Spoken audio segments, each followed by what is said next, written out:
Enduring pain.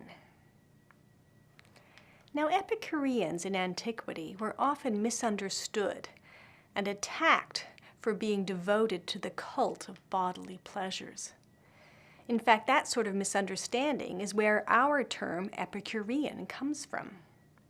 An epicure is a connoisseur of fine food and drink. Now, Epicureans do say that the pleasures they care about are only those of the body, but they don't mean that their focus is on the pleasures of eating, drinking, and sex, but rather on the simple contentment of having enough to eat, enough to drink, and a roof over one's head. What they have to say about sex is actually disputed and is a complication we need not deal with here. In any case, their view is that as long as the body's basic needs are taken care of, there is nothing else in life you need to worry about. But this is not to say that an Epicurean is soft about the pain of bodily needs, that they want to avoid all pangs of hunger and all feelings of thirst. Far from it. Temporary bodily discomfort from normal feelings of hunger and thirst are perfectly bearable, Epicurus points out, for two reasons. One of them is that in the ordinary course of events, such feelings of bodily discomfort are outweighed by feelings of pleasure that we experience at the same time, like the enjoyment of the company of friends or the pleasure of a long walk on a beautiful day. Life is typically full of lots of varied pleasures of this sort, as well as the pleasures of eating, drinking, and the like. These are all pleasures in the ordinary sense. Sometimes Epicurus calls them kinetic pleasures, meaning that they are lively feelings, rather than the condition of freedom from pain that he insists is the highest pleasure. In his view, typically, the total amount of pleasure we feel from such sources, that is, from kinetic pleasures, outweighs the various bodily aches and pains that we may be experiencing at a given time. Only if the pain of our various bodily discomforts outweighs the other pleasures, a net balance of painful over pleasant feelings, do we have a problem.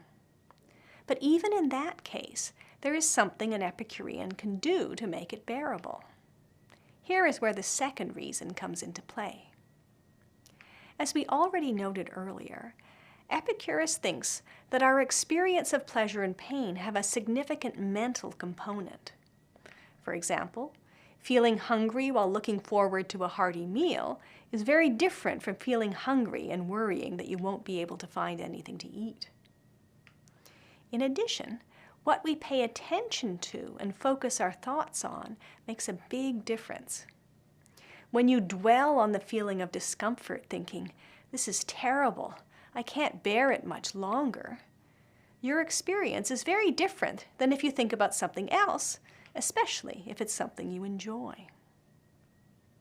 In sum, Epicurus thinks that the way we direct our attention when we are experiencing significant bodily pains, and what we think about their duration and their bearability, can effectively neutralize them, bringing the net balance of pleasure and pain back to zero, and even, perhaps, into the positive column for pleasure.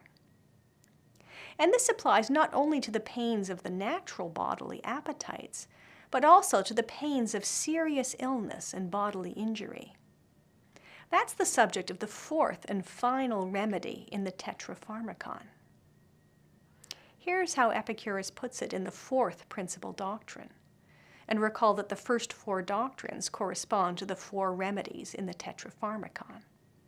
He says, "The feeling of pain does not linger continuously in the flesh.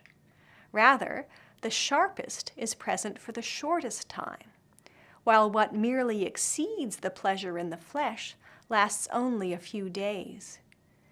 And diseases which last a long time involve feelings of pleasure which exceed feelings of pain."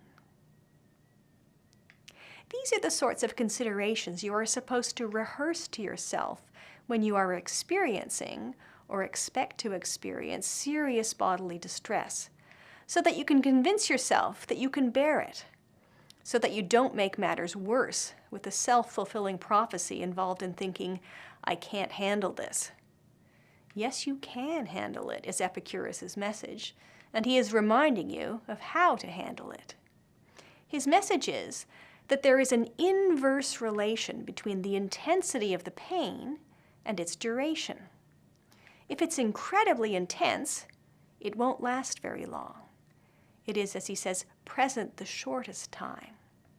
So you can tell yourself, I just have to hold out for a few more minutes. If the pain is less intense, but still strong enough to outweigh the pleasures you are feeling, then you can say to yourself, it'll all be over in a few days. I can handle this. And finally, if it does last a long time, you can remind yourself that the net balance between the pleasures and pains you are feeling is still on the side of pleasure. Elsewhere, Epicurus stresses the practice he calls gratitude.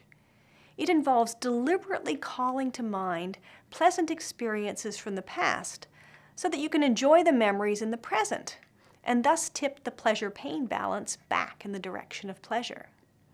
He says, misfortunes must be cured by a sense of gratitude for what has been and the knowledge that what is past cannot be undone. This is a practice that Epicurus himself employed as he lay dying from a very painful illness, at least as is reported in a letter written from his deathbed.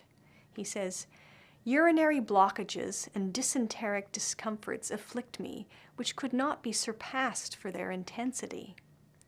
But against all these things are ranged the joy in my soul produced by the recollection of the discussions we have had. Please take care of the children of Metrodorus. So we can summarize the Epicurean technique for enduring unavoidable bodily pain as follows. First of all, attend to the kinetic pleasures at hand. Second, remember past pleasures. Third, do not dwell on past evils. And fourth, exploit the mental component of bodily pain. Do not make it worse by thinking false thoughts. All this is within our control, Epicurus stresses. We can be confident of being able to endure even terrible bodily pains. So we don't have to worry that we might end up with unbearable pain. You can handle it, Epicurus teaches. So contrary to what you might have thought, Epicureans are tough.